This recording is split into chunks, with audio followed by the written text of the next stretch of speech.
All right, welcome back to the channel. On today's episode, it's part 2 of installing my wall-mounted pressure washer and vacuum.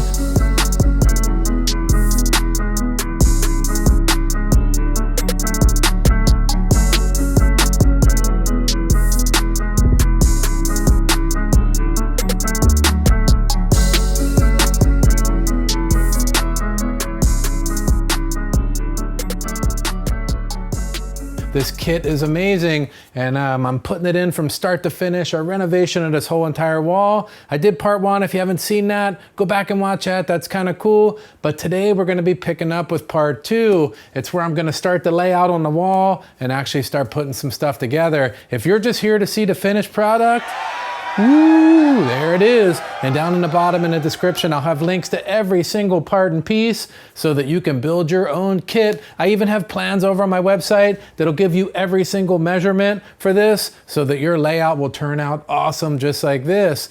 But if you're here to see me work my butt off and start putting this stuff on the wall, you're in the right place. Let's get started. Yeah. So here we are. Now it's time to start doing the layout, and I'm really excited about it, but I wanted to share a few tips with you that are super important before we get started. 1, let the paint fully dry. If you just painted it 20 minutes ago, let's not start taping and doing things on it or you're gonna rip that paint right off. The next tip, use a high quality tape. I'll leave links to all this stuff down in the description. I hate to keep saying that, but everybody always asks me over and over, where's this, where's that? It's always gonna be in the description, everything that I can possibly think, or on my website. Trust me, I'm gonna put it there. But a high quality tape that goes on easy, peels off easy without ripping the paint off, and it also leaves no residue behind. That's important when you're working with a project that you put this kind of energy into.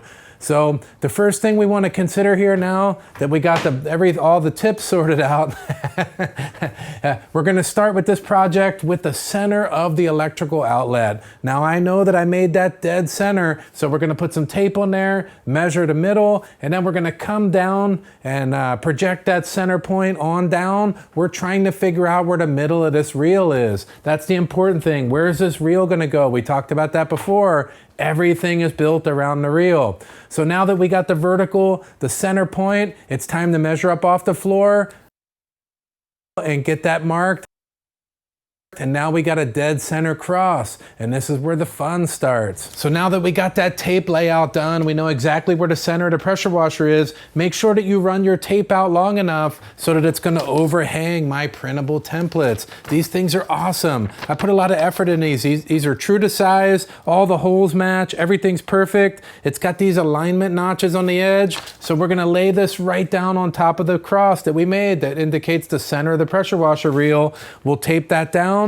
And now we're going to use these holes right here. That tells us exactly where to jab into the drywall to mark it. That's where we're going to drill, and it's going to just absolutely work out perfect that way. I got one for the back reel too. This is a little bigger. This prints out on 2 pieces of paper, and then it's got a dotted line. You tape it together, and man, it's just so much easier than holding the reel up by your hand and trying to do it all. I've done that in the past. I've made it out of cardboard. I've done every way you could think of. But I finally broke down and made some actual templates, and they work sick. Now that we got the full template etched into the wall, meaning we've punched into the drywall a little bit and marked it, let's gently pull that down off of there. Be careful not to tear the crap out of your paint here. Let's gently get all the tape off the walls, and then we're gonna come back by with a tool of your choice, a Phillips head screwdriver. If you have like a punch, that works good. Open those holes up a little bit so that you can see them easily and that the drill bit will track into them. Now let's talk about drilling the hole for the lag bolts. Let me come in here where you can see this. Now the lag bolt, when you drill, you want to use a bit that's just slightly smaller than the shaft inside the threads here so that it doesn't split the wood when you run the lag bolt in, but also that it goes in kind of easy. You don't want it to be too small of a hole because when you go in, you're going to split all your blocking, but you don't want it too big or it'll be loose and it'll pull out. So find a bit that's just inside the shaft width, inside the threads, and you're going to be styling. If you're unsure of the type of bit size to use, take a scrap piece of wood, try it, drill it, run a lag bolt in and make sure that it's good and tight and snug. It should be kind of hard to get in, but not splitting wood. Then you know you're on to something. Now we'll start the drilling process. I like to use my shop vac. I put it right up underneath and I drill into it to try to pick up all the mess that I can. That dust just flies everywhere off the drywall, so that's very helpful. And then at the end, I come back by and just kind of get all the dust out of the holes so that the rest of the project's gonna go super clean. So now it's time to hang that reel on the wall. And I'll tell you what, even though it's fully stripped down, it can be kind of heavy. So if you need help, get it. But I never need help. Once we get the reel up into position, we're gonna take our lag bolts and just run them in slightly by hand just to get them started, to take a little bit of the weight off. Then I'm gonna come back behind with my battery operated ratchet. This thing is awesome for getting down in between that reel and running those bolts down in there easily with this ratchet. It works amazing. Otherwise, we'd have to use a standard socket. Once we get both of them ran almost all the way down, we're gonna get the other two bottom ones. We'll run those in too. And then we're gonna get the level out. Once it's nice and level, we're gonna go ahead and torque them down all the way.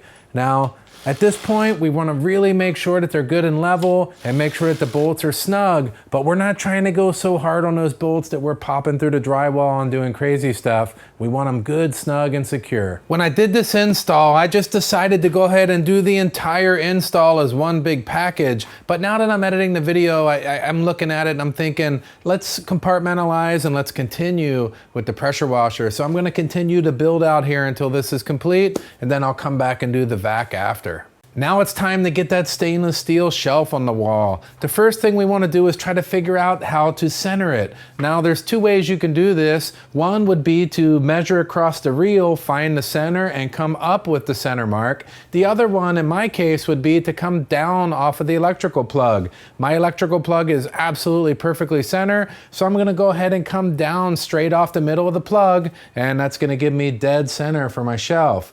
The next thing we want to do is shelf height. We did the layout on the ground. We also have the measurements in the plans that I made. So I'm gonna measure off of the hose reel here, come up, and I'm gonna do a horizontal line. Now when you do your line, make sure it's good and level. That's how the shelf's gonna sit ultimately. Once we get the line on the wall, let's hold the shelf up there and let's just check this gap. At this point, we kind of hope it's right because everything's riding on it, but we really want this gap to be right. If it's too much of a gap, it looks like crap, and if it's not enough, I mean, it's not enough. So make sure that the gap that you envisioned on the ground with your layout, or if you want it to look like mine on the plans, make sure that gap is correct. And then we can get started mounting the brackets and starting to get this thing up. So now that it's time to start talking about brackets and mounting the shelf to the wall, I wanted to point out the shelf that I've been using for probably 3 or 4 years now. It's this larger square model. It's my favorite shelf out of all of them because it has these side brackets, and man, I could stand on this. This will hold 200 plus pounds. This minimalist version, it's got a tiny bit of give to it, and I had to do some modifications to get it to work, but so far I'm really liking it. That's been up there for several weeks now, and I'm very happy with it. But what I wanted to say was, in the plans that I've made, it accounts for this type of shelf if you want to go this route. If you want it to be super sturdy and indestructible in a commercial type setting, man, this is going to be the one for you. And it looks good, it lasts a long time, and the mounting is going to be a little bit different on that one. But with this minimalist version, it kind of mounts on these brackets, and you'll see here, I'm measuring out, I'm putting the brackets up on the wall, and then once we get it all laid out and all nice, the shelf slides down onto those brackets, and theoretically, by design, it's supposed to be nice and sturdy, just like that. I did not think it was sturdy enough like that. I went ahead and modified it. I put 2 stainless steel screws in, and again, this is a win for the blocking. When you have the right amount of blocking back there, I was able to drive 2 stainless steel screws in there with that modification, and I'll tell you what, it sturdied it up really nice. I mean, it's got a tiny, ever so slight amount of wobble to it when you push and tug on it, but who's doing that? But again, just for the record, right here now, if you have a commercial setting, go with that bracketed shelf. But man, I'm digging that. That looks freaking insane. So I'm happy with it. That's all I got to say about that. Now that we got the shelf up, you're gonna see fingerprints to just get all over this stainless. You can see those on there. They're super easy to get off. What I recommend using is a good rinseless wash and a good microfiber towel, and we'll spray it all over the shelf and get those wiped down. If they sit on there too long, you're just gonna have to work harder at it, and we just don't wanna do that. This is also a great time to talk about my panel impact ratio and dilution ratio calculator. I made this thing for you guys. This thing is amazing. I get a lot of questions about how to dilute your own products, how to mix them all up. I got all kinds of options in here, but the one we're gonna be using today is for the rinseless wash. We'll start by choosing the calculator, make your own products, choose the base product, that's gonna be a rinseless wash. Bottle size, 16 ounces.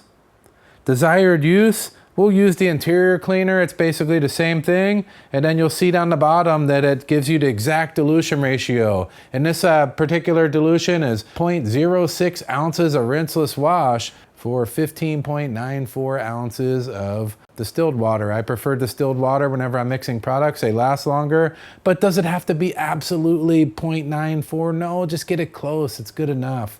And that's gonna get you going. Check this out, you'll really dig that. I'll leave a link to that in the description too. The bummer is when I was knocking that shelf down onto those brackets, I took a little chunk of paint off each side. Not a big deal, we're gonna do a little touch-up work. I would expect during a big project like this, at some point, you're gonna need to do a little bit of touch-up work. The key is to take your brush, get a good quality brush, and dip it in the paint, and then dab onto the spot that needs to be touched up, but then feather it away from it. Don't just put paint on one spot, you'll see that little blemish forever. Make sure you draw the paint away and just make it disappear off into the distance. You'll never know it was there. Something that I did different on this install that I kind of wanted to do ever since I got this Kranzle is I painted this plastic part black.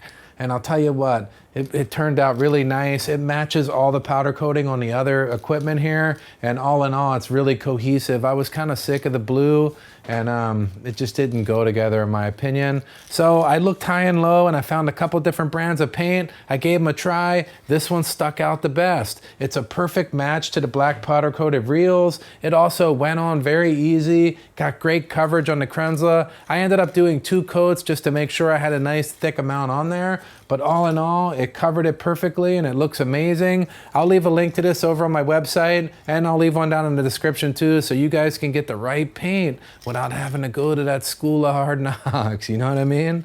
All right.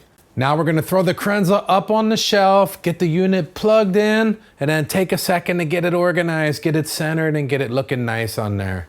God damn, that looks freaking dope. Now let's talk about the plumbing. There's several different types of plumbing. You can go copper, but it does take some craftsmanship to do that. You're either gonna be soldering or you're gonna be using some sort of crimp fitting. You're gonna need specialized tools and skills. So consider that before you jump into a copper job. I've done quite a bit of it. It's not incredibly hard, but it does take some stuff. Another good version is PEX.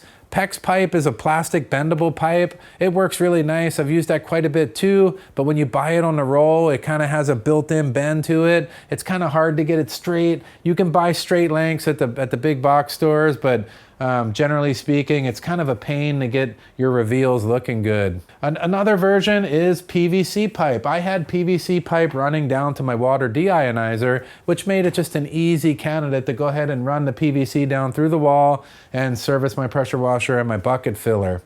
Something to consider when you're running your piping is, does it get freezing cold where you live? Is it like 20 below zero in an unheated garage? You're gonna be bursting pipes. Now, if you have insulated wall, pipes inside the insulation, heated garage, you might be all right, but I would still consider winterizing your system if you're not gonna be using it. A good solution for that might be a shutoff valve in the heated zone of your house for the service that runs out to your garage, and then some sort of low point in the plumbing where you can crack it open and drain out all the lines and get this ready for the winter so that when it comes summertime and you open up the valve and fire this up, we're back in action with no problems. That's a pretty good way to do it. Let's talk about mounting the plumbing in the wall. It's really important to get it mounted really securely. I geeked out on this and I took my time. I got the locations perfect. You can see having a location perfect based on your fittings and your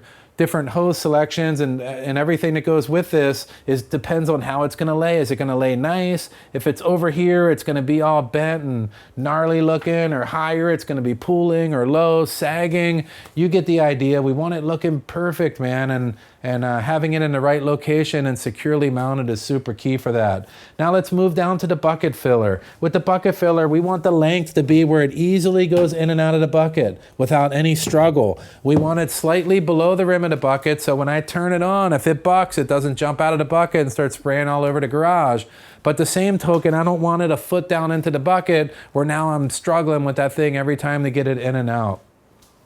Another neat thing I did was I just measured the reveal on this perfectly. I kind of wanted to run this one without any escutcheon or plate covered. It's going to cover the mess around the pipe.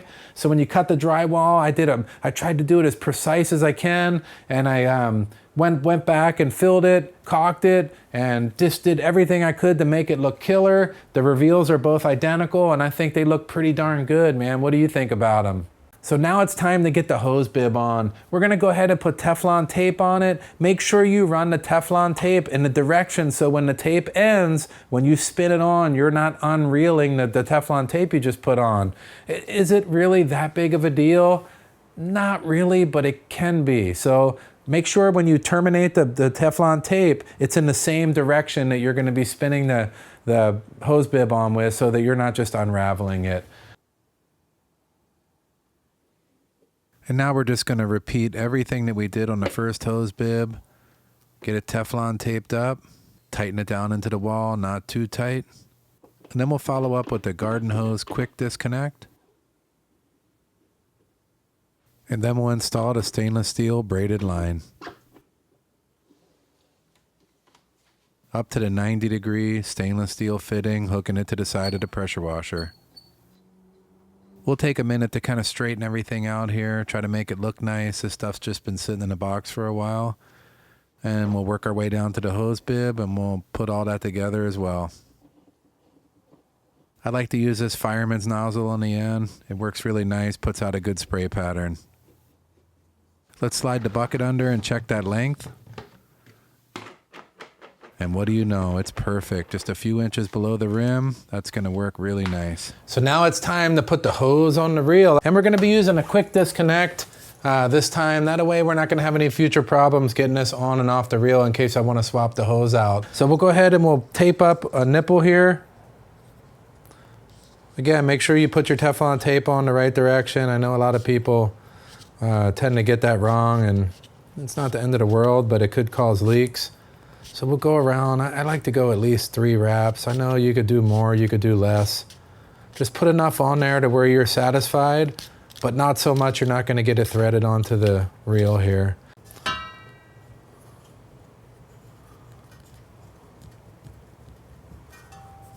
And then we'll just go ahead and we'll see if we can use the box side. Yeah, we can.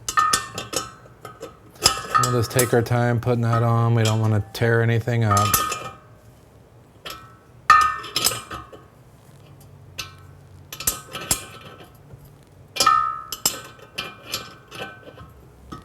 I know some people might be asking, why not just use the impact wrench and a deep socket? I kind of want to gauge this by hand to kind of see how much force is going onto it. I don't want to over tighten this. I want it tight enough to definitely not leak, but really not much tighter than that. And you can see right now it's like 1 finger tight. That's not enough.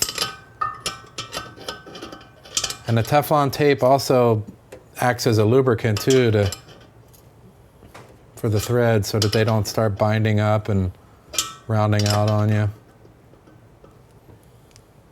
All right, you can feel we're starting to get some tension on it now. Nothing serious, but we're getting there.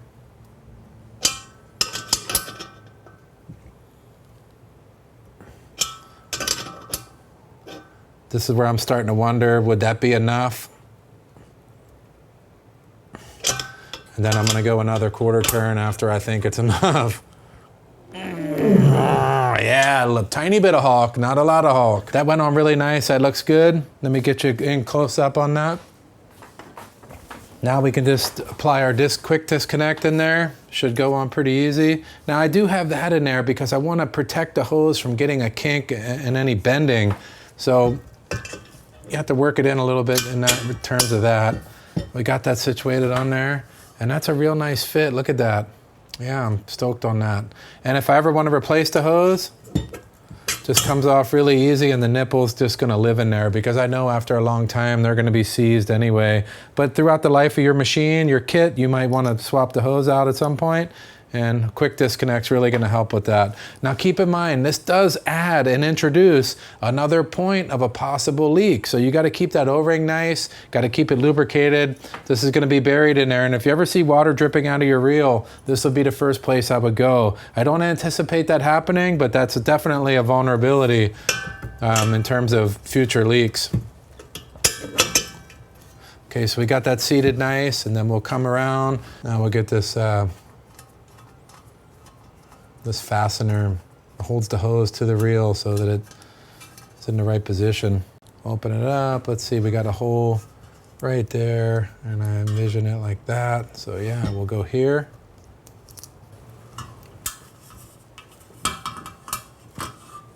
There we go. That's a good first run. It's kind of important when you're reeling your hose in to get the, you know, to line up correctly. If this thing's all jacked up, it's gonna make, you know, the first wind, if you have the hose all the way out, pretty lame. Now I want to make sure it's sucked down good to the reel here, and then tighten it down. All right, there it is, and that's going to give us our first course just laying on there beautifully like that. And then we just continue on across the reel. Now it's time to put the jumper hose on. There's several different options. There's the black version, which I've had for many years. This one's a little bit long for this application, but I have this shorter model with the 90-degree fitting on there that's gonna go nice on there. So let's go ahead and get it Teflon taped up and then get it on there. A couple wraps, not too much, but definitely enough.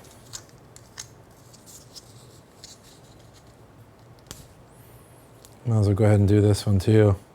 A couple good passes up and down the threads.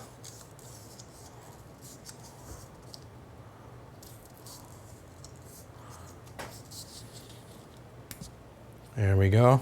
First we'll start by putting a quick disconnect on. Yeah, that just goes on buttery good, and we've already decided that I don't have the right size wrench for this, so I'm gonna use those channel locks and be real careful not to chew it up. Now I'm gonna use a old microfiber towel doubled over. I know this isn't the best. For those of you out there that like to do it, awesome. Get yourself the proper size wrench. I just wanna make sure that I don't chew this up because this is something you're gonna be seeing on the side of my pressure washer here.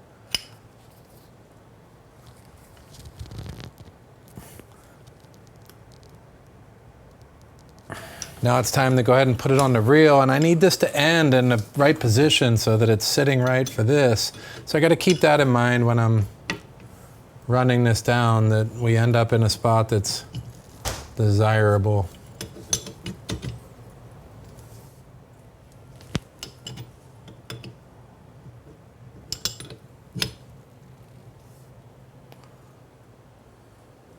Starting to get a nice amount of tension on it, so let's bring it up here and see exactly where we want it.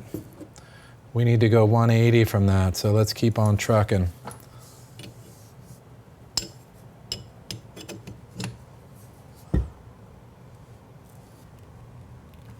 And get that delay just how we want it.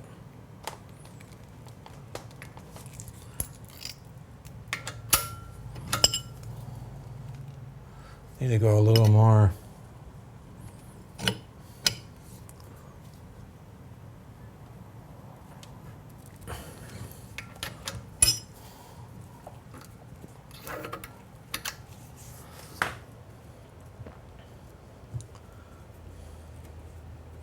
There we go.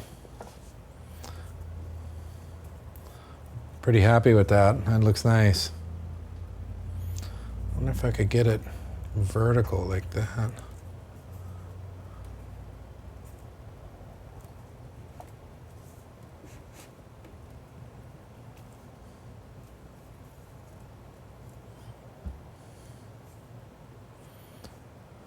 Yeah, that looks rad.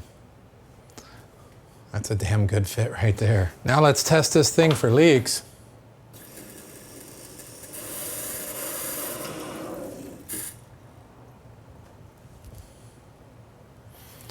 Put it under pressure.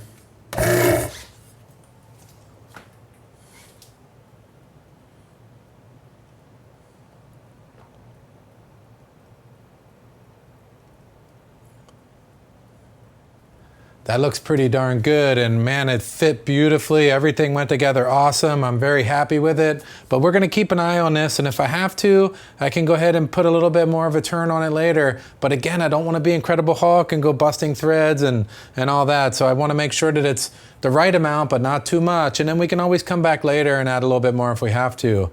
But wow, I'm very happy with this thing. It's amazing. So that wraps up the installation of the pressure washer kit. I'll tell you what, that turned out absolutely fantastic. I'm super stoked with it. It's a lot of work to do a wall mounted kit like this, but it's rewarding work, man. When you're done, you're gonna look at it and say, man, I'm stoked on that thing. I like everything about it because you did it and it's a good skill set to have. So that's kind of the bonus of doing this stuff yourself, is getting to enjoy the fruits of your labors. So this is part 2. Part 3, I'm gonna be talking about the vacuum and installing all this and kind of bringing all the kit together. And then we're gonna do some testing and some other things later on, which is gonna be awesome. So make sure you subscribe to the channel and stick around for those videos. They're gonna be super cool too.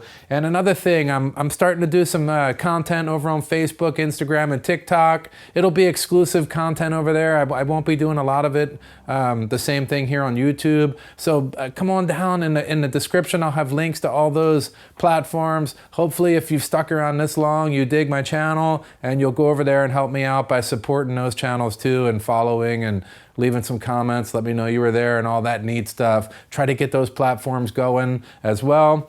I'm kind of looking forward to that. All in all, this has been an awesome project. I'm stoked on it. Oh, yeah, that was sick, and we'll see you on the next one. Yeah.